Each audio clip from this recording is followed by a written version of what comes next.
Assalamualaikum warahmatullahi wabarakatuh dan salam sejahtera. Video pada kali ini kamu akan belajar bersama saya iaitu Cikgu Yohanisa daripada Sekolah Rendah Agama Bersepadu Muar Johor. Kita akan belajar sejarah tahun 4 unit 7 iaitu Kerajaan Melayu Awal. Jom kita belajar.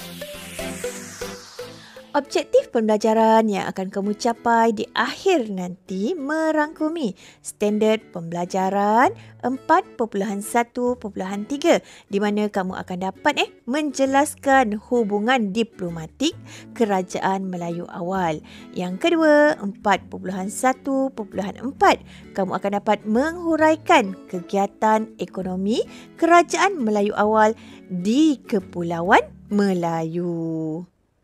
Seterusnya, kita akan lihat pula hubungan diplomatik. Murid-murid tahu apakah yang dimaksudkan dengan hubungan diplomatik?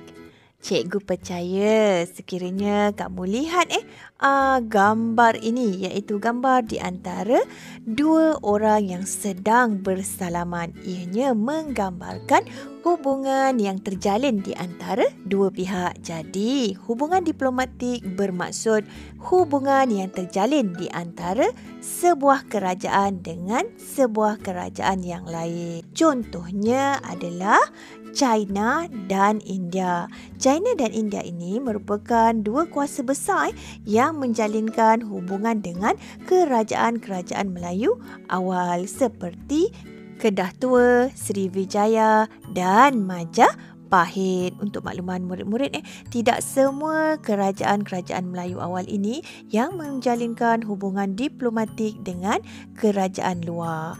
Baiklah, seterusnya apakah faedah yang diperolehi dari segi politik sekiranya kerajaan Melayu awal ini mengadakan hubungan dengan negara lain? Apakah yang akan mereka perolehi? Mereka ini akan mendapat pengiktirafan dan menjamin keselamatan kerajaannya. Buktinya adalah ukiran pada dinding Candi Borobudur yang menggambarkan keadaan rakyat menghadap raja. Baiklah murid-murid, sekarang mari kita lihat pula dari segi ekonomi. Apakah faedah yang diperolehi oleh kerajaan-kerajaan Melayu awal ini apabila mereka mengadakan hubungan diplomatik? Yang pertama, mereka akan dapat mengembangkan aktiviti ekonomi. Yang kedua, kerajaan Melayu awal akan dapat memasarkan barangan mereka kepada kerajaan China dan India. Contohnya seperti rempah ratus, biji timah dan emas. Ini antara contoh barangan yang mereka pasarkan kepada kerajaan China dan India. Dari sudut yang lain pula, kita lihat apa pula yang China dan India tawarkan kepada kerajaan Melayu awal ini. Ini dia, China dan India menawarkan barangan mewah seperti tembikar, barangan perhiasan dan sutera. Untuk makluman murid-murid, ini merupakan antara barangan mewah pada zaman tersebut. Dari segi sosial pula, hubungan diplomatik yang terjalin ini sebenarnya dapat mengeratkan hubungan persahabatan dan kekeluargaan melalui perkahwinan, di mana pada masa ini telah wujudnya perkahwinan campur di antara orang kerajaan Melayu awal dengan negara lain yang datang sebagai pedagang. Baiklah, yang kedua dapat mewujudkan keamanan di Kepulauan Melayu. Buktinya adalah ukiran pada dinding Candi Borobudur ini. Kamu dapat lihat dalam rajah ini di mana ukiran ini menggambarkan kedatangan utusan dari negara luar. Untuk makluman murid-murid, kerajaan Melayu awal yang menjalinkan hubungan diplomatik dengan China dan India ini, mereka ini berjaya mengukuhkan kedudukan politik, ekonomi dan sosial di alam Melayu. Baiklah murid-murid, sekarang mari kita lihat pula kegiatan ekonomi Kerajaan Melayu awal di Kepulauan Melayu. Murid-murid tahu apakah kegiatan ekonomi yang telah mereka lakukan? Ya, betul. Mari kita lihat peta bulatan ini. Yang pertama, pelabuhan perdagangan. Yang kedua, hasil hutan dan hasil laut. Yang ketiga, pertanian. Dan yang keempat, perlombongan dan pembuatan. Mari kita lihat satu persatu. Mari kita lihat kegiatan ekonomi yang pertama, iaitu pertanian. Lokasi kerajaan Melayu awal berada di lembah sungai di mana ianya amat sesuai untuk kegiatan pertanian kerana tanahnya subur. Bagi kerajaan Kedah Tua dan kerajaan Majapahit, mereka melakukan aktiviti penanaman padi sebagai salah satu kegiatan ekonomi mereka. Antara lain, jenis tanaman yang mereka tanam adalah padi, pisang, buah pala dan ubi kayu. Hasil tanaman ini dipasarkan untuk memenuhi keperluan penduduk. Seterusnya, mari kita lihat pelabuhan perdagangan. Murid-murid tahu di mana lokasi Kepulauan Melayu? Ya, pandailah murid-murid cikgu.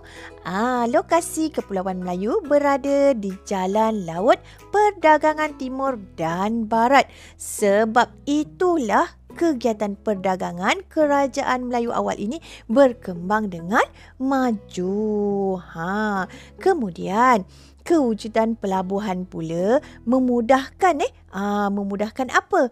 Memudahkan pedagang-pedagang untuk singgah dan menjalankan kegiatan perdagangan di Kepulauan Melayu. Murid-murid tahu apakah barangan dagangan utama mereka? Barangan dagang utama mereka adalah rempah ratus. Kamu pernah tak pergi dapur? Apakah contoh rempah ratus?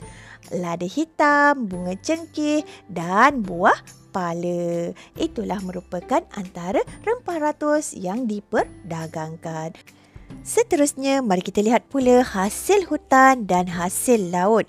Kerajaan Melayu awal ni dia kaya dengan hasil hutan dan hasil laut. Antara hasil hutannya adalah yang pertama ini. Gambar apa ni murid-murid? Rotan. Yang kedua adalah gambar gaharu.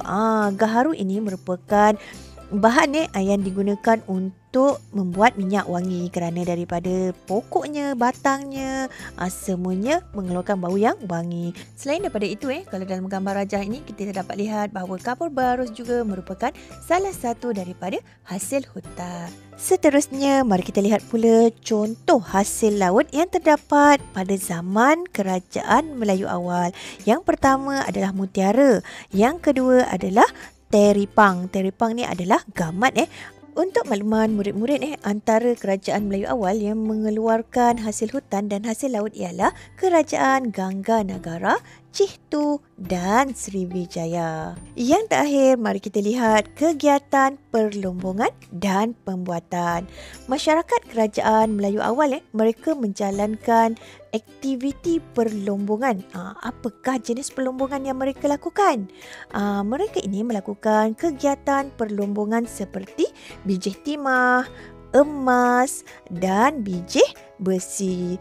Seterusnya, mari kita lihat pula apakah aktiviti pembuatan yang dilakukan oleh masyarakat kerajaan Melayu awal. Antara kegiatan pembuatan yang mereka lakukan adalah seperti tembikar, barangan perhiasan dan senjata.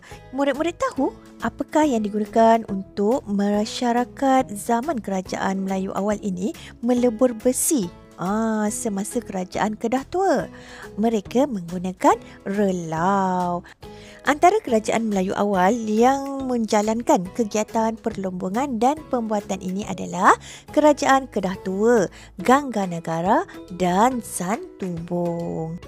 Di sini kita dapat perhatikan terdapat pelbagai kegiatan ekonomi berasaskan sumber alam berkembang dengan pesat sejak zaman kerajaan Melayu awal lagi. Kekayaan sumber alam ini haruslah dimanfaatkan dengan baik supaya apa? Supaya dapat dinikmati oleh generasi akan datang. Baiklah murid-murid, sampai di sini saja video kita pada kali ini. Sehingga kita berjumpa lagi dalam video yang seterusnya.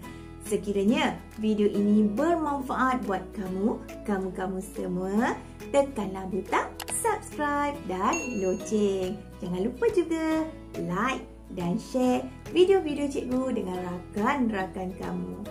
Bye!